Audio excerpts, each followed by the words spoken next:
Right. Kevin, it's an absolute pleasure to have you back on the podcast. How are you doing today? You all right? I'm great, brother. Thank you so much for having me back. It's good to see your face again. Your slim face. I was just saying you've lost some weight. Yeah. You look good, brother. Yeah, no, cheers, man. Yeah, I've just been so busy recently. And I think, when you moving around and you're rushing around and working out and active, it's good for you, isn't it? You feel better. And I think, your health is important, and you look great as well and very sharp. Thank you, man. It's interesting how you said you've been so busy and that has translated into you taking better care of your health. Mm, Sort of an oxymoron because what I find is that the busier we are, the more time we have, mm, because when we have a lot of different things to manage at the same time, then we make time for each one and we mm, prioritize them. But mm. if you've ever been in a season in your life where you didn't have a job or you didn't have much to do with your day, it's incredible how, like, all of a sudden it's 2 o'clock in the afternoon and you haven't accomplished anything, and then the day completely gets away from you. But Mm. sometimes when you're juggling a lot of different things, you actually have more time because you're scheduling them productively Yeah. and you're prioritizing the stuff that's important. Yeah, yeah, most definitely. And I think when you're in that flow, I think time can go pretty quick as well, can't it? Because I was on a call with a client and today, and like 45 minutes just went like that, and it felt like Hmm. about 10 minutes over 45. And I think, Um, yeah, there's an interesting thing in popular psychology. Have you heard of this concept of flow? Like you just said it when you're in the flow, but that's a real thing.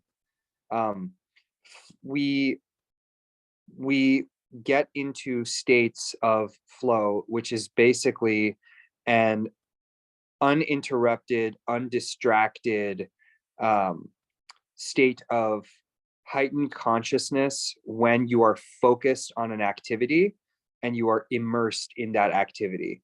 So, an example of flow would be painting or playing the guitar or working out and not having your phone, or reading a book and all of a sudden you've read 40 pages, an hour has gone by and you don't even know where the time went. And a lot of different psychologists and mindfulness people and wellness experts and stuff recommend getting yourself into a state of flow for at least 30 minutes or an hour a day, and it decreases our anxiety. It makes us much happier, much calmer, and has all sorts of incredible benefits in the brain. They've done all of these brain scans of people who were in flow, and the amount of information that you're able to process and your level of nerves and excitation just goes way down when you're actually in flow. But it requires for you to be focused on something and undistracted. Like, you can't have your phone with you, you can't be multitasking. But it's really incredible. I mean, for me, it's exercising. I work out an hour and a half to 2 hours every day. If I'm really exhausted, I'll take a day off. But on that day off, I miss my feeling of flow. I miss my hour and a half or 2 hours where I'm working out and my mind is completely there, and um and I miss the benefits of it too. 'Cause after my workout and after being in that flow state, I feel completely calm and tranquil. It's really amazing. yeah. No, it's really interesting what you said. Like, that psychologists and scientists have done this research on people and the flow, and I think it's like you said. There's so many um, things that can kind of take you into that flow state, and how important it is. How you benefit from it as well, and how important it is to your health, your mindset. Kind of overall everything really. And I think it's what we should all kind of find, isn't it? We should all find something that puts us in that place. And when you were talking about it, exercise is a big one. I think that's the same to me as well. You kind of go into that flow state, and I think, like even with podcasting, do you find that as well? Mm, Talking to people, that's kind of similar. absolutely. I find that I have a similar experience when I'm talking to my clients, especially if, we're getting into something that is really nuanced, maybe something that's heavy, maybe something that, we both need to be paying really close attention. Um, especially, when I'm listening to them very, very intently, listening to what they're saying, what they're not saying, then that can certainly put you in that state of flow. Um, and I think that, yeah, podcasting as well, when you're having a great conversation with someone and you're listening and you're engaged. Um, and I I always recommend to people that they exercise for at least half an hour a day. They meditate for 10 minutes a day. They journal for 10 minutes a day. But and that's not only because those things can put you in that uninterrupted state of flow. It's also, this is slightly tangential, but it's also because the power and importance of doing something every single day and of having commitments and obligations that you have to fulfill every day, even if it's just one, the amount of discipline that that teaches you, which in turn, the amount of freedom that that provides you, is so underrated. I think one thing that we don't talk about enough in the mental health community is the importance of structure and routine. We talk a lot about different ways to decrease anxiety and deal with depression and dysfunctional relationships and self-love, and these topics are the things that everybody wants to shoot for because they're sexy, and there's a lot of stuff you can talk about. But one of the fastest and most effective ways to make your life better and make yourself feel better is to have a routine. I wake up at this time, I meditate at this time, I go to the gym at this time. And even if it's just one of those things, doing the same thing over and over and over again, human beings thrive off of certainty, familiarity, structure, routine, consistency. And, uh, as Tony Robbins likes to say, repetition is the mother of success.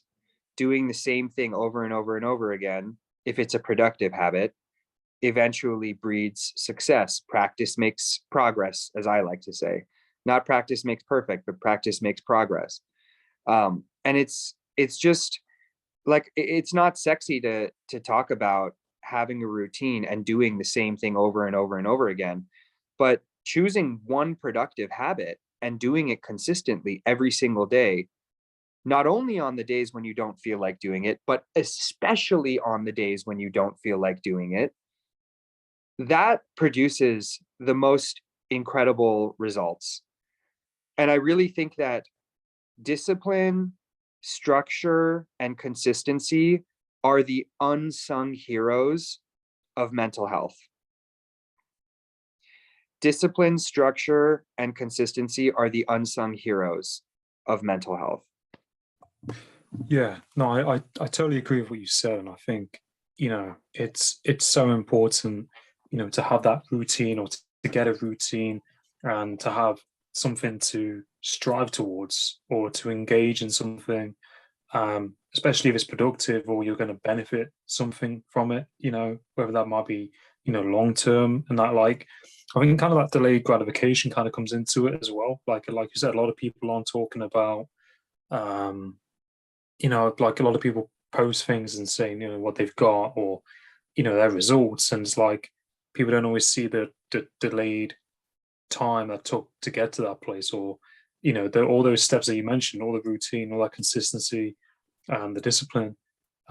It's all important for you to get to that place. And even Yeah. when you get to that place, you don't even stop. I mean, it shouldn't really stop there. There should be, I think, something else, or I think Then there we're has to be maintenance of that yeah. thing. And then there has to be, you know, the next thing or something different. But you're completely right about the delayed gratification and the all of the work that it took to get there.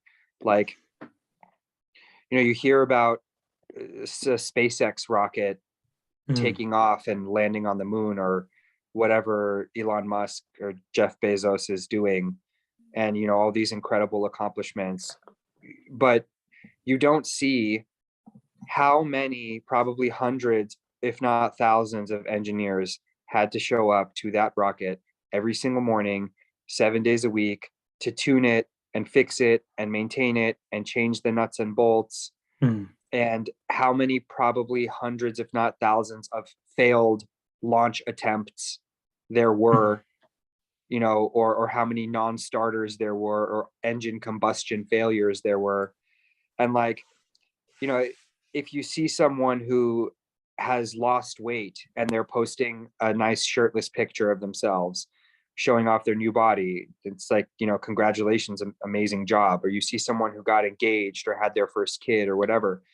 What you don't see is how many meals of, like, chicken, rice, and broccoli that person had to eat, or how many times they had to go to the gym, or, you know, the person who got engaged or had a baby or bought a new house or whatever. You don't see all of the failed relationships. You don't see all of the therapy sessions. You don't see all of the hours they spend at their job to be able to earn that house. And I don't know very many successful people who don't have consistency and structure and routine. I don't know any successful people who don't have discipline. You know, every person who has had success in their personal, professional, or romantic life, and every person, I believe, who has good, sound mental health, believes in this principle of being disciplined and fulfilling your small obligations every day, and, you know, doing the little things you know you have to do. By the way, good mental health doesn't mean that you don't have problems. It means that when you have problems, you reach for the tools you know will help you get through those problems, and you don't just give up. And when I say that they have to be productive things you're doing every day, that's an important point, because we always say the definition of insanity is doing the same thing over and over again, expecting a different result. So if you're in a bad situation, a bad relationship, or a bad job, I am not advocating that you continue showing up to that relationship or that job doing the same thing over and over again. What I'm saying is, find the productive habits that get you into flow and that help you and that you know are going to produce good results, and do those things over and over again. And don't do them for 2 days or 2 weeks, because that's not long enough to produce results. I mean, that's a great start, but, you know, it's got to be kind of something you're willing to do for the long haul. Yeah, no, And definitely. I always say that if you fulfill your small obligations every day, you do not have to feel ashamed of your past, and you do not have to be worried of your future, about your future. If you're fulfilling your small obligations every day, you don't have to compare yourself to others. You don't have to worry about what happened in the past and what you didn't do and what went wrong. And you don't have to worry about what's going to happen in your future, because you've selected the things today that are going to help you, that you know you need to do. And if you're doing them, everything's going to come together in the right way. I really, really believe that. That's what I have seen work in my own life over and over again. Yeah, no, it's so true, isn't it? And I think, like you said, you know, with consistency, these habits, and, you know, what people don't see below the surface, you know, in lots of different people's lives, people see, you know, the successful people for where they are now, and, you know, not the failures or the hardships or the mistakes. You know, unless those people talk about it or it's highlighted, you know, they can pinpoint where they were 10 or 15 years ago, 5 years ago, or whatever. And I think, like, you know, we shouldn't overlook those things, and people, you know, need to be mindful of that. And I think, like you said, if you want to get somewhere in life, if you want to change that, you know, that directional path, you have to be, really self-disciplined, mindful, consistent, all of these things you mentioned, in order to go in the right way. And I think, like you said, you know, productivity is really important. And like I said, you can't do the same thing and expect a different result. You know, if you're not happy in your job and you're continuing to go to that place, you have to, some shift needs to happen somewhere to go into another area. And I hear this a lot from people. Um, some people that I know, some people, you hear it off all the time. I hate my job, or work this, work that, and you know, you're not cemented in that place unless you choose to be cemented in that place, isn't it? Really, I mean, I know that people have to work and people have bills to pay, etc. But people can do that job, find something else, and you can shift if you want to go into something. And you mentioned like relationships and marriages and Wait. um, Hold on. sorry, yeah, Let me get your perspective on something, because I think you just said something really important. yeah, So, okay, the other day I posted something on my Instagram story, um, that basically echoed your sentiment. Basically, what it said was, wherever you go, there is your choice. If you're in a certain job, you have a choice of how you want to act and react. You have a choice of whether you want to be there or not. If you're in a certain relationship, you have a choice of how you want to act or react, whether you want to be there or not. And I believe that there are always extenuating circumstances, and we're leaving out situations in which people are being held against their will or abused, God forbid. But I really believe that you have a choice in whatever you do every day. So I posted this, and everybody was like clapping and sending the fire emoji, and this is so true, and blah blah blah. I have a close friend, a very close friend who I respect a lot, who's a super intelligent guy. And he responded and he was like, look, this isn't true. And you're not being mindful of equity. And I said, what are you talking about? What do you mean? And he said, you need to consider that some people come from different backgrounds. They are born without any money. They're born without opportunities. They come from broken homes, et cetera, et cetera. And just telling them that they have a choice isn't going to put food on their table. Some people don't have the privileges to choose in the way that you're describing, was basically what he was saying. And I understand that. What I said to him though was, I agree, but looking at where you come from and the lack of privileges that you were born with, and fixating upon that, is also not going to provide food on the table. It's not that also isn't going to put food on the table. And so we sort of saw each other's perspectives, and agreed that they're both important. But it was an interesting. I want to get your view on that, and on the idea of equity. And some of us come from disadvantaged places, and does that really affect our ability to move forward in life, or what's the extent to which it does? And what I could talk about this forever, but what are your thoughts on that? yeah. No, same here. I think it's a really important topic. I think when it comes down to equity, and people's background, culture, there's a lot of things that kind of come into play, isn't there? When you think about environment and you think about belief systems, and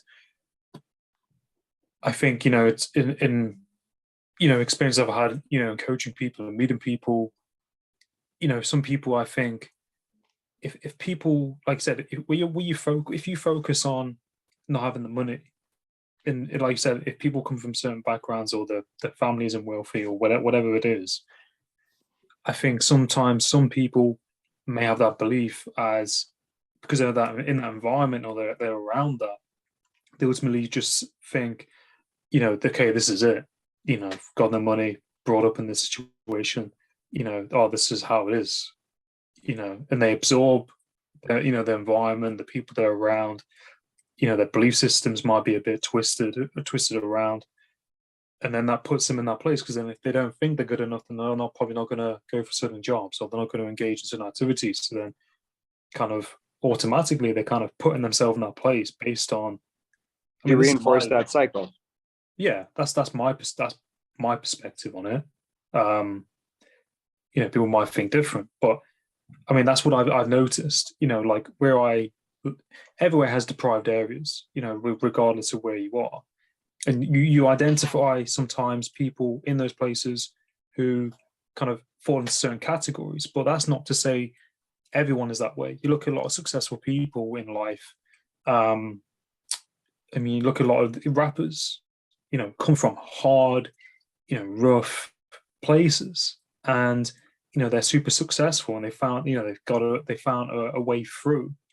So, Yeah, but I think. that's always what fascinates me and intrigues Mm, me. You take two kids who grew up without any resources, any opportunities. They grew up on the same block of a really poor neighborhood.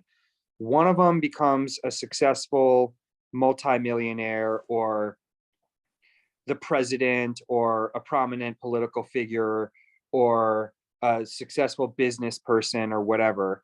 And the other person ends up with a terrible life. Maybe they end up in jail, or they end up an addict or something. And this could be, if people from the slums of India. It could be if you're black, could be if you're white, Mexican, Asian, British, doesn't matter, because as you said, mm, there are impoverished areas with lack of resources everywhere all over the world. That's always what fascinates me. You take the two mm, kids, they were neighbors, and one of them went on this path and the other went on that path. And it when I see something like that, it tells me that it has to come down to two things. One is the choices that they made, and two is the belief systems that they had. And then, of course, there could be the mentors, there could be where they went to college, there could be their education, or lack thereof, depending on, maybe one went to a different high school. There's a million factors, but I think at the root of it, we can talk about equity all day long, and we can mm, try to correct for equity all day long, and there's merit in doing that. But I really think that if you're trying to change your life, focusing on your belief systems and focusing on your choices is going mm, to be a hell of a lot more powerful than focusing on your circumstances mm, and focusing on where you come from.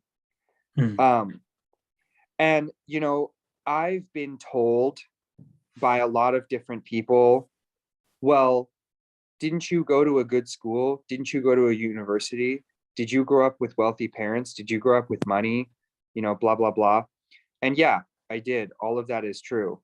But what I say right back to them is, were you diagnosed with an incurable disease when you were 19?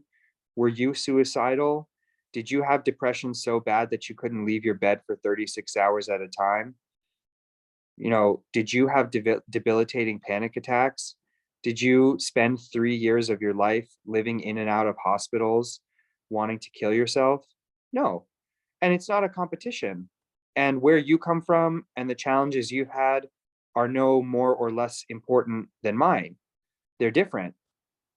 But the reason I'm able to be happy now, I will tell you something. When I was so depressed and so suicidal, when I was so anorexic that I would eat 300 to 600 calories a day, when I truly believed that the world would be a better place if I was not in it, the university I went to didn't matter for shit. The money that my parents had and the schooling they gave me when I was a kid didn't matter for shit. When you hit a rock bottom in your life, the circumstances that you've been dealt, the hand that you have been dealt, the only way for you to come out of that hand, to come out of those circumstances, is to focus on, what are the decisions I'm going to make, and what are the belief systems I'm going to have, and how am I going to get myself out of this? If you focus on the circumstances that you have been dealt, you'll never get out of it. Um, and, you know, I have a lot of compassion for people who had fewer advantages than I did. I work with people like that. I have friends like that. I see it all day long, and I'm always the most inspired by people who came from, poor neighborhoods, or they didn't have education, they didn't have resources, and they're able to rise to the top. Um, I'm always inspired by that, and I always have a lot of compassion for people whose backgrounds are different than my own. But I found the same thing to be true across the board. If you're focusing on your circumstances rather than what you're doing about them and how you're going to change them, you'll always remain stuck. And that's where the equity argument kind of goes out the window. Like, it's important to acknowledge equity and to acknowledge people's different backgrounds and their different opportunities in life. If you're born with different opportunities, it's going to affect you severely, of course. But one time I was talking to a therapist. I met her at like some networking event. She was telling me about, she works primarily with kids like in the inner city, and how it affects their mental health, and then how it affects the decisions that they make, and how they end up repeating cycles of poverty, and how they end up passing on intergenerational trauma to their children because of what their parents passed on to them. And I said to her, wow, this is amazing work that you're doing. What have you found are the solutions to this cycle? And she goes, well, it's really complicated. And I'm not sure that there always are concrete solutions. And in that moment, I lost so much faith in the psychology community, the mental health community, the coaching community. Just hearing a colleague of mine say that just made me want to throw my hands up in the air and walk away and say, this is the reason that people pass on cycles of trauma, poverty, poor decision making, pain, dysfunctional relationships. That instead of looking at what are the concrete solutions and how do we break those cycles, we say it's really complicated, which it is, and I'm not sure there are always solutions. What? And I know people are going to watch this podcast and be like, oh, Kevin, you don't understand, blah, blah, blah. That's so simplistic. No, trust me, I get it. I get it. Just because my life is happy now doesn't mean it always was. Just because I carry it well doesn't mean it wasn't heavy. So I get it. Yeah, definitely. I mean, part of my rant. Yeah. Yeah, but no, it's so true though. Like, when you have that kind of response from someone who's in that field and a professional in that field. Sorry, I just need to sneeze. Wait, no, it's fine. It's gone now. Yeah, basically. False alarm sneeze. Yeah, when you like have a tickle in your nose. But yeah, when you hear that from a professional in that field, it's not kind of the answer that you want, and it's not really solving anything.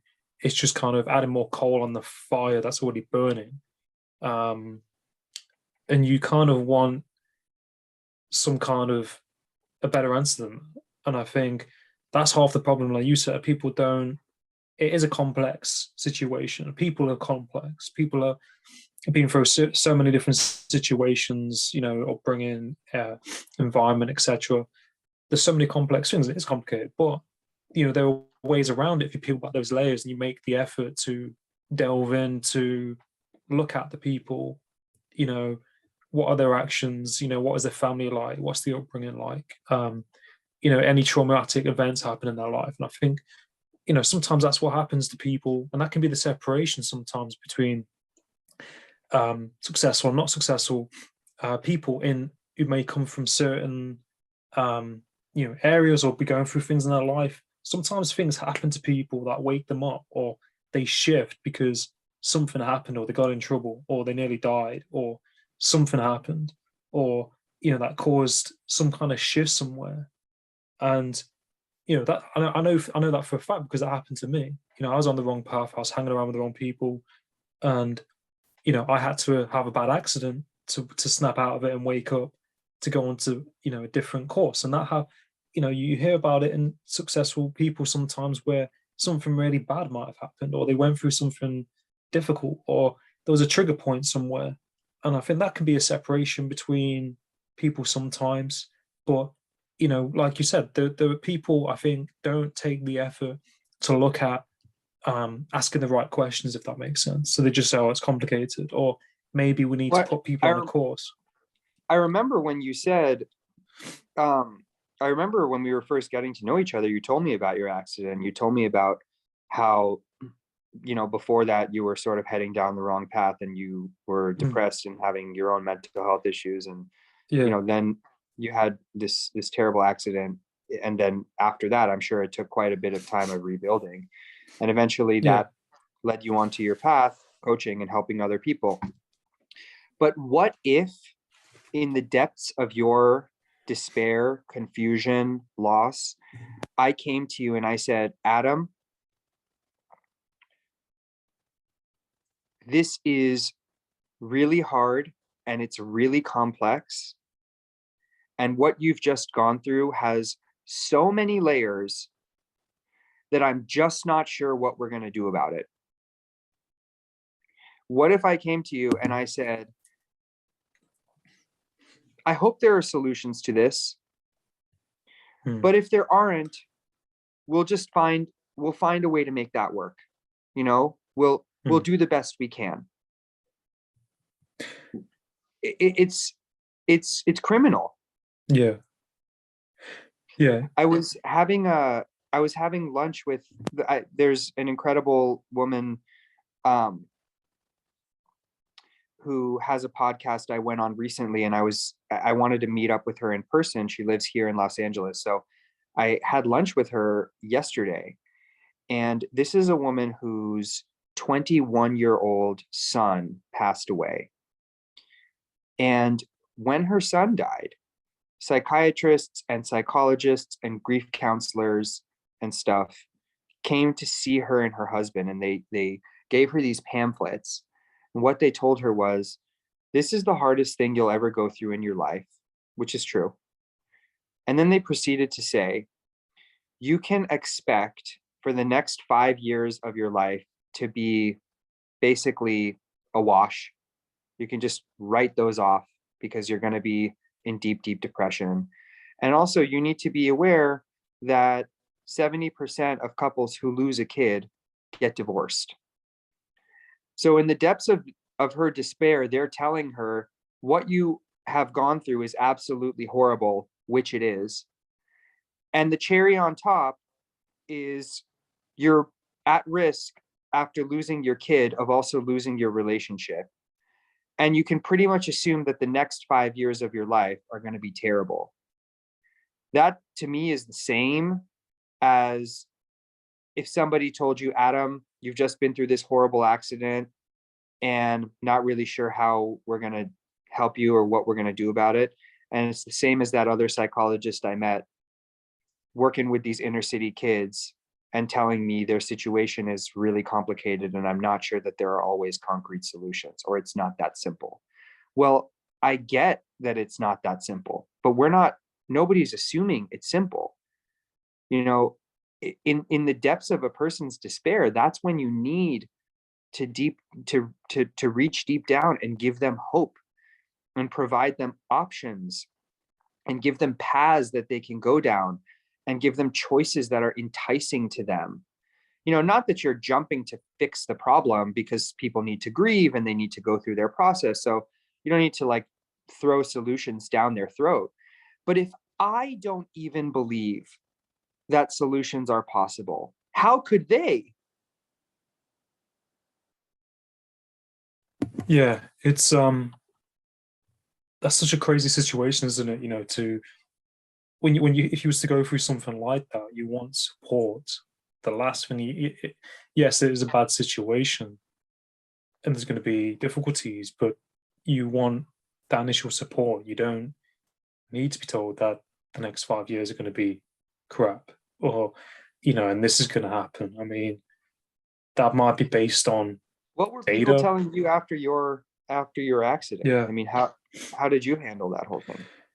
I mean, thinking back, I mean, I was complete in a complete state of shock, and I think they were shocked themselves when that all happened.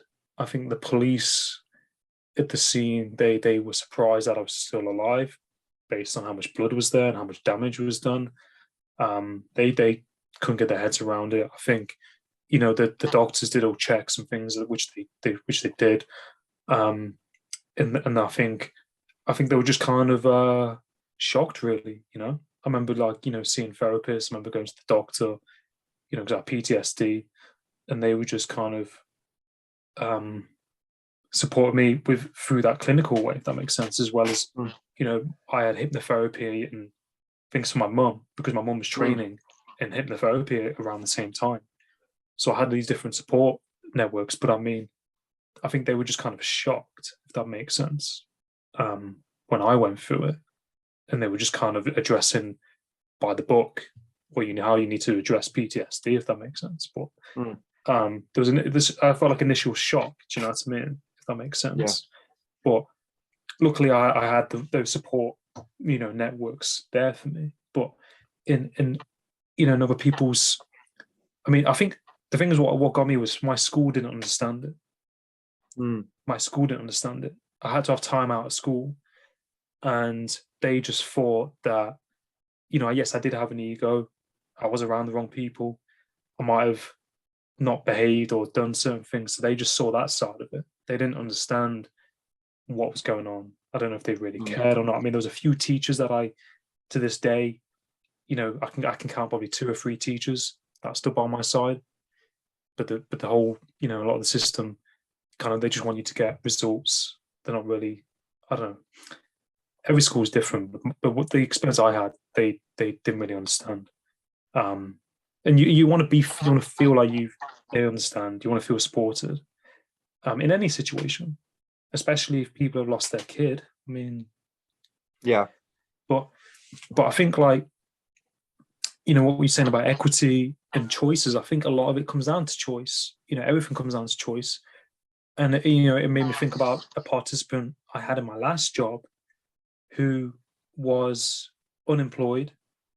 He sofa surfed, with his family and played video games all the time, and Mm. didn't want to work. And but he was Was he ultimately depressed? Was he happy? not happy. I think Definitely not. but he was making those choices. He even said, Yeah. why should I do X, Y, Z? And I mean, in this country, I don't know if you have it in the States, but people can go on benefits and get paid for not working. So I think if Oh, we have huge unemployment benefits.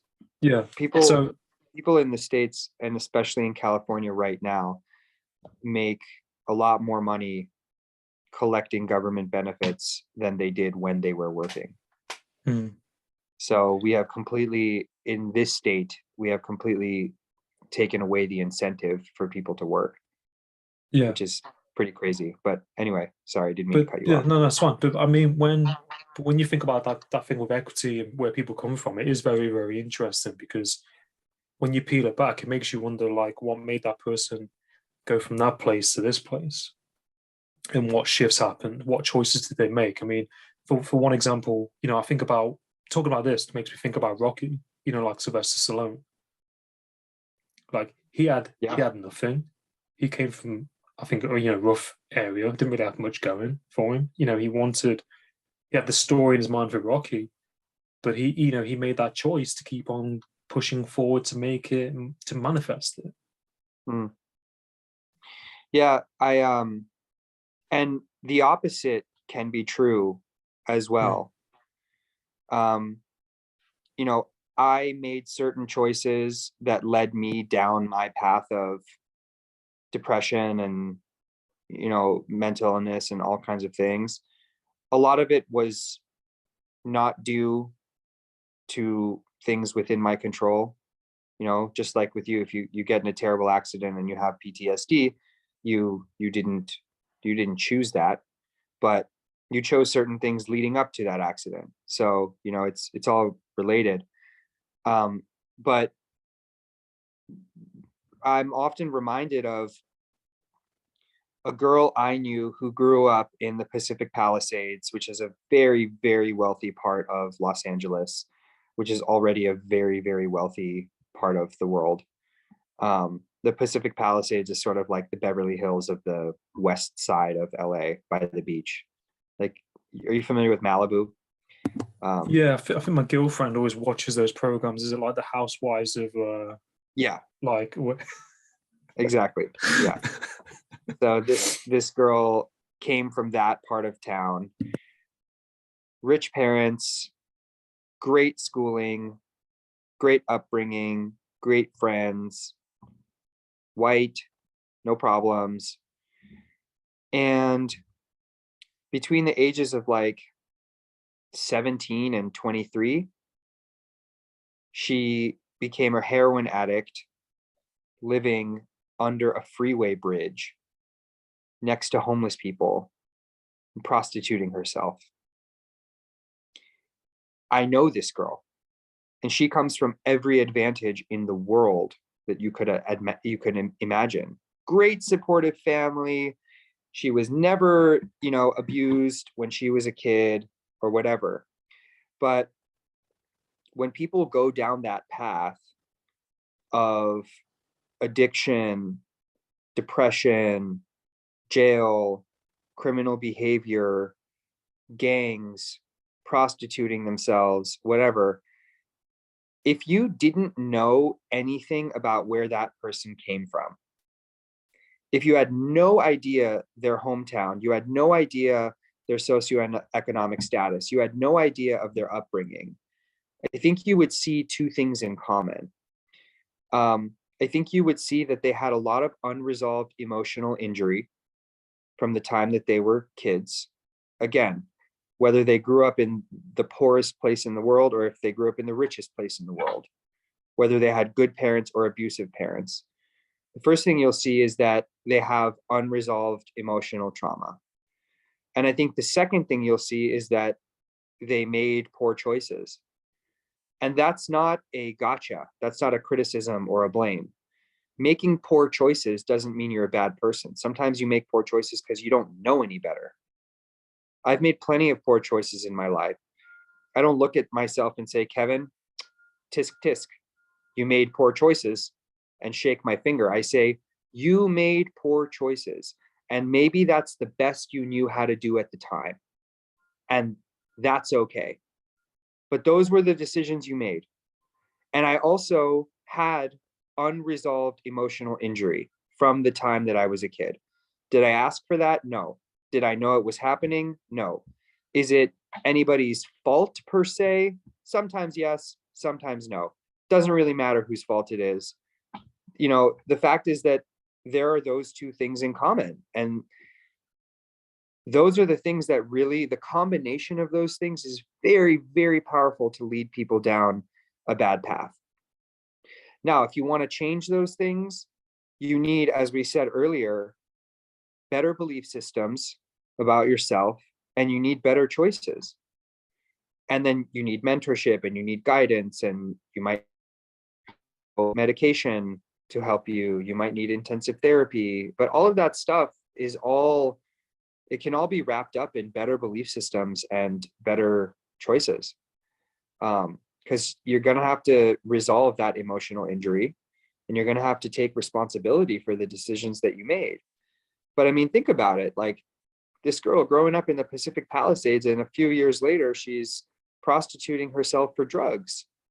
How does that happen? Trust me, it happens, and it's not only people who come from rough neighborhoods or have rough lives who end up in those types of situations. Yeah, no, most definitely. And I think it's really important, to highlight that as well. And, like it doesn't matter what background, upbringing, or whatever someone goes through, it could happen, to anybody, regardless of their privilege, their equity. And like you said, it's that emotional trauma somewhere that that is kind of that, those emotions have kind of taken place in the person, alongside with maybe, something that they kind of manifested or thought about, if that makes sense. And if it's unresolved, it just kind of but like a tumbleweed, it just kind of builds and builds and builds, slowly behind the scenes almost. And like, this particular, that's my dog. Hello, puppy. He's yawning. Yeah, and it's this situation that it's like that slow drip sometimes over time. And Mm. I think this overall topic reminds me, Brian and Greg, our friends Brian and Greg, Yeah, they yeah, yeah. often talk about people who go off and do something crazy, like, a shooting or something, and the same kind of applies. If you think of that kind of tumbleweed, that emotional injury or trauma, over time, there's got to be a kind of breaking point somewhere, hasn't there? And Yeah. and, Yeah. and then people, when it Greg, happens, people don't, yeah. yeah, Greg said something fascinating on the podcast episode that I did with him and Brian, which was that, when they're trying to see if somebody's going to shoot up a school, God forbid, they go and they see if the car door is unlocked. Because usually, if someone's going to shoot up a school, and my apologies, Greg, if I'm misquoting you, but my understanding was if someone's going to shoot up a school, they are in a rush, their adrenaline's pumping, they are, angry, they're focused, so they leave the car door open. The last thing that they're thinking about is like, I got to park my car in the right spot and lock it. And, basically the point that he was making is that there are clues leading up to a tragic incident. And so the car door is the clue right before the incident. But what's the clue before the car door? And what's the clue before that? And, what's the clue when that person was a teenager or whatever? And that slow drip is tremendously, the aggregate effect of that slow drip unfortunately results in some kind of tragedy. But you you always hear about the planes that crashed and burned, but you never hear about the planes that had a gas leak or a broken wing or an engineering problem. And if that gas leak or broken wing or engineering problem goes unresolved and somebody tries to fly that plane, you can bet your ass that it'll crash and burn. So now when I tell my story at speeches and on podcasts and stuff like that, people are, I'm telling the story of the plane that crashed and burned. But that plane only crashed and burned because I had all sorts of engineering problems during childhood and as a teenager and, beginning of college and stuff like that, that basically went unresolved. And, I didn't know any better. So, and that's why I didn't resolve them. Had I known, I'd like to say that I would have tackled them. But, maybe I wouldn't have tackled them. I don't know. The fact is that you do not have to have extreme circumstances like a life-altering accident in your case, or, being suicidal, or life-threatening disease in my case, to take your mental health seriously. You do not have to have a crash and burn airplane before you wake up and realize I need to be paying attention to little things, my stress, my anxiety, my relationships, my anger, my temper. How do I feel today? Those little things, the sooner you catch them, the sooner you find the clues that are leading up to the accident, the more you can prevent the accident. And what Brian and Greg do is, I think, HBPA, human behavior pattern recognition and Yeah. analysis, HBPR, HBPRA. And what they do is they again, I apologize if I'm butchering their very, very complicated and incredible jobs, but they look at people's behaviors and they try to prevent the accident. They look for those clues before the accident, and then they see if they can get in there and prevent a tragedy. And I think you can take that model and apply it to our mental and emotional well-being and just scale it back a few years, or a few months, and let's try to prevent the big bang from occurring by recognizing and paying attention to the clues that are leading up to it. Yeah, no, most definitely. And like shout out to, Greg and Brian. It's the Left of Greg podcast, isn't it? And people should definitely check out their work. Yes, Left of Greg. Left of Greg podcast, yeah.